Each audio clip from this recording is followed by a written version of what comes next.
あれで逃げるつもりか。熊でやられたのか。そう。何あれ。先生が食われたんだ。そして次はアギトだ。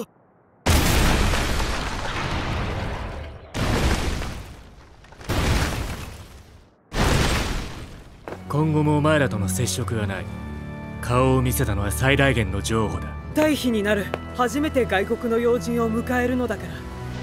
Ohayou tout le monde, j'espère que vous allez bien. Merci à tous pour vos retours concernant la théorie du monde alternatif. Et voici enfin la vidéo sur l'interview d'Isayama. Révélation, regret, chapitre 139, ainsi qu'un message pour vous de sa part. Nous allons tout voir ici. Je vous invite à vous abonner pour ne rien rater concernant Shingeki no Kyojin. Beaucoup de vidéos vont sortir prochainement et vous allez donc être bien servis. Allez, c'est parti. 戦え。うるさい。俺を死なせてくれないんだ。終わりにしたいんだよ。俺たちで。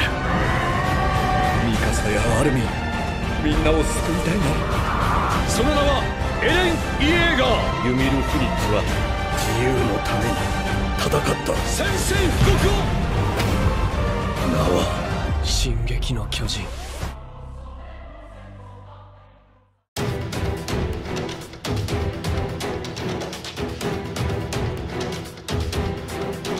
Avant d'achever le dernier tome qui est le 34, et oui, même après la sortie du chapitre 139, il y a eu beaucoup de changements, que ce soit au sujet des dessins ou des dialogues. On verra tout ça par la suite. Isayama ne savait pas vraiment ce qu'il allait ressentir après la véritable fin. Une vie sans deadlines était quelque chose d'inimaginable pour lui. Après plus de 10 ans à fournir un chapitre de 45 pages, parfois plus, c'est compréhensible qu'il s'y habitue. Mais cela reste admirable car il aura tenu le coup. Mais maintenant que le dernier chapitre est sorti, il se sent plus libre.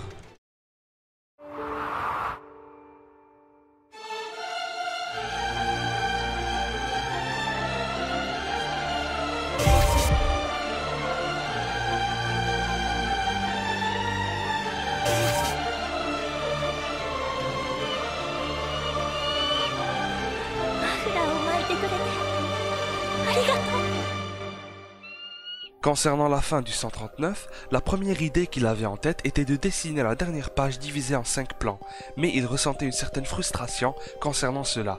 Avant ceci, il était prévu que la dernière planche soit celle avec Eren, Mikasa et Armin en train de courir vers l'arbre comme dans le chapitre 137. Mais après une rencontre avec son éditeur Kawakubo, ils ont ensemble décidé de faire autre chose. C'est là d'où sont venues les autres nouvelles pages. Il faut savoir que dans le Bezatsu Shonen Magazine, la limite d'un chapitre de Shingeki no Kyojin était de 51 pages. Mais dans le tome, il a la liberté d'en rajouter 8 autres avec bien évidemment les fake previews de l'attaquant Skullcast. J'en ai fait une vidéo théorie si vous l'avez raté. Et donc voici pourquoi le tome 34 contenait plus de pages qu'Isayama voulait absolument montrer.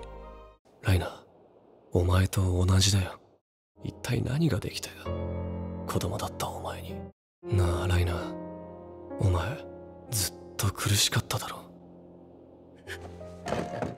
Concernant les personnages, Hajime pense qu'il aurait été facile pour chaque auteur de ne pas parler de leur situation future. C'est pour cela qu'il a voulu, avec le dernier chapitre, achever l'histoire de tous ces personnages. 死亡を確認したならそれで十分だろう。遺体があろうがなかろうが死亡は死亡だ。 Du point de vue d'Isayama, même si une personne mourait en plein milieu de l'histoire, tu peux toujours la réintroduire en utilisant un flashback. Donc finalement pour lui, personne n'est vraiment mort.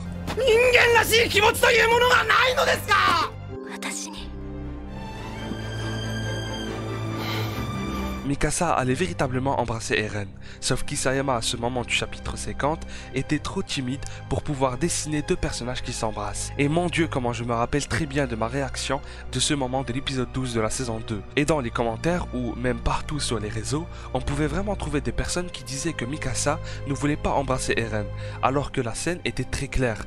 De ce fait, plusieurs fans rejetaient cet amour entre ces deux personnages et ont vraiment été déçus à la fin.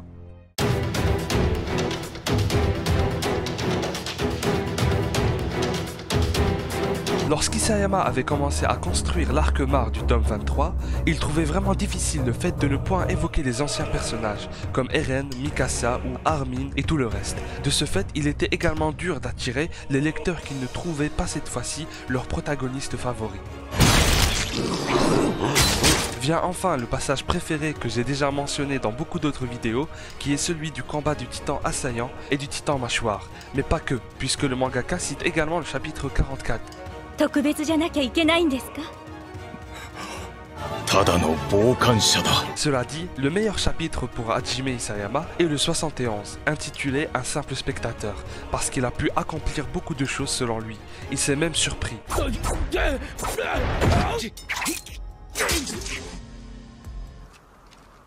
Arrive également le 69 où le mangaka s'est vu plus comme un adulte au moment de l'achever. Isayama regrette la façon dont il a écrit le dialogue entre Eren et Armin, croyant que ce dernier approuvait les actions de son ami. On a pu alors voir beaucoup de réactions choquantes des fans, et pour cette dernière partie de l'attaque des titans, le thème n'était pas si facile à maîtriser pour Hajime.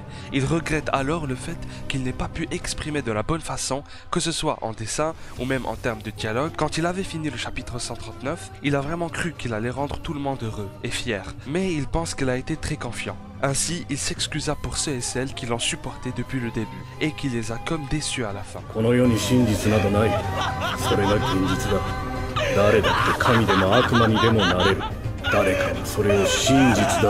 Petit récap officiel concernant les intentions d'Eren provenant du dernier guidebook. 4 ans passés, Eren se sépara lui-même de Mikasa et ses amis et a essayé de changer le monde à l'aide du grand terrassement. L'horrible cataclysme qu'il a déjà aperçu grâce au pouvoir du Shingeki no Kyojin a fait de lui le diable en personne. Et pour que ses amis puissent survivre, il s'est laissé tuer à la toute fin. Par la suite, s'accrochant à ses sentiments pour Eren, Mikasa retourna dans sa ville natale. Armin, quant à lui, décida d'avoir une conversation avec plusieurs autres nations. Une bataille interminable pour la liberté.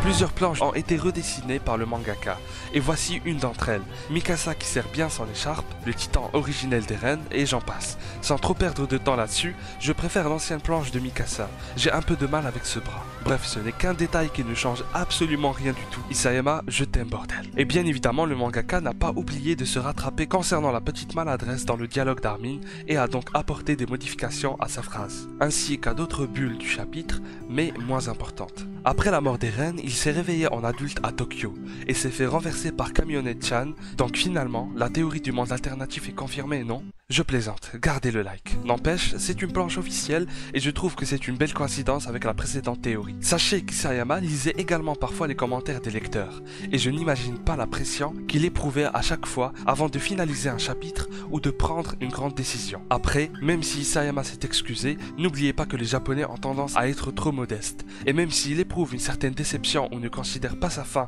comme étant incroyable, ça reste vraiment très léger et je pense qu'il ne faut pas prendre ça trop mal. Isayama va sûrement bien et n'est pas prêt de faire une dépression. Comment je sais tout ça, vous me direz, seul Ymir sait. Non, en vrai, je suis en contact avec lui et j'ai même participé à la création du chapitre 134, ça reste un secret. Petite information dont je parlerai peut-être un peu plus en détail dans une autre vidéo, mais sachez que la version Blu-ray de la saison finale risque de pas mal nous surprendre, puisque quelques personnages en 3D auraient peut-être tous été redessinés. Le petit filtre serait enlevé, le titan de Reiner on n'en parle pas car il était très classe avant, j'ai envie d'hurler mais pourquoi Mappa? Mais sinon en général, ça risque d'être un peu mieux que la version diffusée à la télé. Je me demande si plusieurs d'entre vous allaient acheter le produit. Pour terminer, Isayama vous dit: je suis très content d'avoir passé tout ce précieux temps avec vous.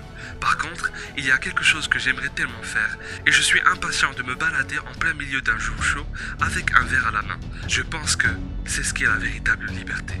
Êtes-vous toujours passionné par Shingeki no Kyojin ou pas? Et dites-moi pourquoi. Abonnez-vous pour tenter de faire ressusciter Eren et lui faire un câlin, ou pour qu'il relance le grand terrassement, c'est comme vous voulez. On se retrouve pour le deuxième Senpai News qui sortira bientôt, et je pense que plein de fans ne seront pas prêts pour le prochain titre. Dites-moi ce que vous avez pensé de cette interview, et je vous lâche un énorme acquis des rois dans la gueule, et à la prochaine.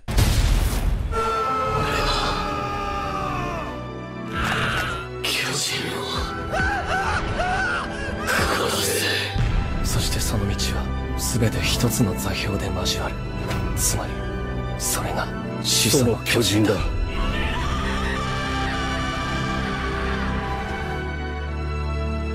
一匹残らず